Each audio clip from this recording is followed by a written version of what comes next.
Howdy, gang, and welcome once again to the Duct Tape Studios. I'm Jeff McAleer, your host, here at the Gaming Gang channel. Thanks for joining me once again. Today, I am going to be sharing my review of the Star-Shaman Song of Planegea from Atlas Games. This is written by David Somerville, and this 382-page hardcover is available now. Carries an MSRP of $59.99, or you can grab just the PDF alone for $19.99 over at DriveThruRPG. Having said all that, let's swing on over to the other camera because here I've got the Star-Shaman Song of Planegea. Before we get stuck in, do want to mention the fine folks over at Atlas Games were kind enough to provide me with this review copy, but neither I nor anyone else affiliated with the Gaming Gang has received any other sort of compensation for me to share this review with you. And these days, it's very, very important that you know that. We're also not going to look at each and every page of the book, but I do want to give you a very good feel for what's inside and share my thoughts about it too. So let's get stuck in. So I do want to mention this is actually the first Atlas Games release I've ever had an opportunity to review. Now, we do have some reviews of Gloom and Cthulhu Gloom, and I think there was a second edition of Gloom that Elliot Miller had reviewed way back in the day when he was part of the gang. But I never reviewed anything from Atlas Games. So not only is this the first role-playing game release I've ever reviewed from Atlas, this is the first Atlas product I have reviewed. And I will tell you, I am really impressed. I gotta say, production quality throughout, fantastic. Love that we get not only the artist credits, but we also get the art credits. So we get page by page crediting the artists whose work is on those pages. I think that's fantastic. Paper stock is really, really nice. This book should hold up to repeated use at your game table. I should mention that in 2024, I'm trying to speed up my reviews a bit. This will probably clock in around 15 minutes or so. That's what I'm kind of shooting for. So I know some of you out there are used to my reviews going pretty long. We're experimenting. We're trying to aim for shorter reviews, see what happens. So this is built on the 5e Dungeons & Dragons mechanics. We're going to see the first portion of the book. It's not exactly half, but the first portion of the book is going to be devoted to the players. So it is player-facing, and we are going to get information about the various different cultures, the species, the kin that are available for player characters. And this is a primordial fantasy role-playing game. And the reason why it's presented that way is that it's not a Stone Age role-playing game or a Stone Age fantasy role-playing game, because that usually incorporates prehistory. And it doesn't incorporate, say, the various different high fantasy species like elves and dwarves and halflings and so forth. So here they're called kinships.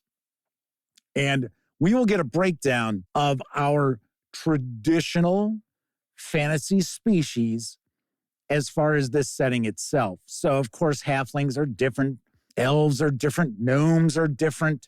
So we'll get about a page devoted to each. And there are loads and loads of options here. You even get half ooze. I thought that was pretty cool. So that's going to be the first portion. And as you can see, we also have some new species, new kinships that you can take on. So we get that. And then we'll move on to the classes. So we get the various different classes adapted to this setting. So as an example, the paladin is known as the guardian. But there are some that have not changed. So like the druid and the fighter that you're looking at right now. The bard is now a chanter. So we get a breakdown of what changes we see as far as our traditional classes. Then we get into a bunch of backgrounds. This is a highlight of the book because this really starts getting into that whole prehistoric fantasy vibe. And you can really, really put together some very interesting and unique player characters with these backgrounds. Like I said, I was so impressed by this. I really wasn't expecting the in-depth treatment that we get of this setting. And when we move into the Game Master section, I'm going to discuss that at a bit more length. So we're going to get gear. We've got new spells. Should also mention, you might consider picking this up even if you're not aiming for utilizing the setting. But if you kind of like that whole prehistoric fantasy vibe, you might want to pick this up because you can utilize a lot of this content in your own 5e D&D adventuring. So it's important to keep that in mind. So much of this content, especially the player-facing, is modular, so you can plug in things that you like and, ignore things that you don't. So then we're going to get into the Game Master section. This is where I really feel that the Star-Shaman Song of Planegea shines. And that's because this isn't just a gazetteer. This isn't just a bestiary. We really get a deep delve into this setting. And one thing that I think is very nicely done is how we have a presentation of various themes, various tropes that you could utilize. We also get discussions of different sort of game styles. So here we're at your table, and that's going to discuss that. And I have to say, the amount of detail, and I don't want to say hand-holding, because it's certainly not hand-holding, but the amount of content that is devoted to the Game Master actually running this setting as opposed to, here's a big info dump about the setting, is very impressive, I have to say. So as you can see, we've got loads and loads of content here. The majority of the page count is devoted to the Game Master facing materials. But as you can see, we have got some very, very cool looking concepts in here. Then we'll start getting into information about the various factions, the various clans, tribes, things like that. I will mention that there is discussion of slavery. There are slavers.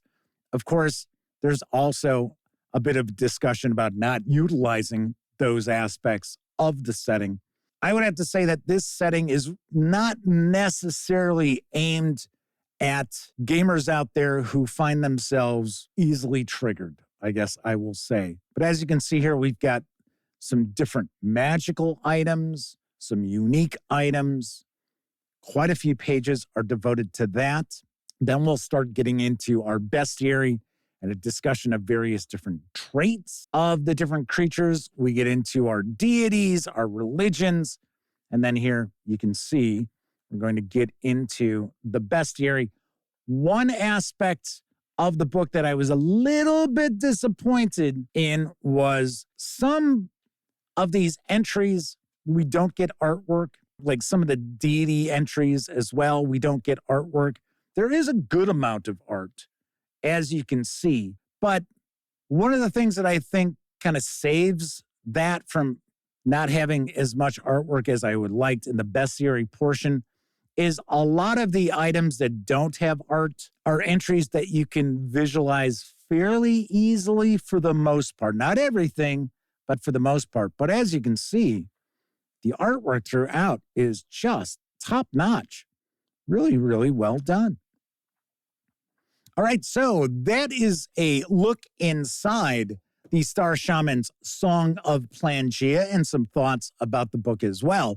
Let's swing on over to the other camera because I'm going to share some final thoughts as well as my review score. So you've probably already got the impression I really like this book because I do. Production quality, top-notch. Paper stock is excellent. My gosh, compare the paper stock in this book to what you find from Wizards of the Coast, and it is night and day. No joke. Nice and thick. Artwork really well done, fairly uniform throughout the book too, which is impressive because you have so many artists who worked to bring this to fruition. So that is impressive also.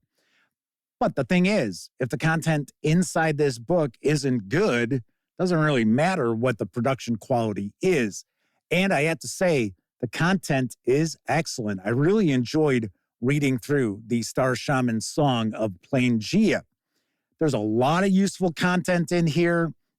This setting really comes to life in this book too. This is not just simply run-of-the-mill setting information about, oh, okay, here's the species, here's the bestiary, here's a gazetteer. I mean, that's all in here, don't get me wrong.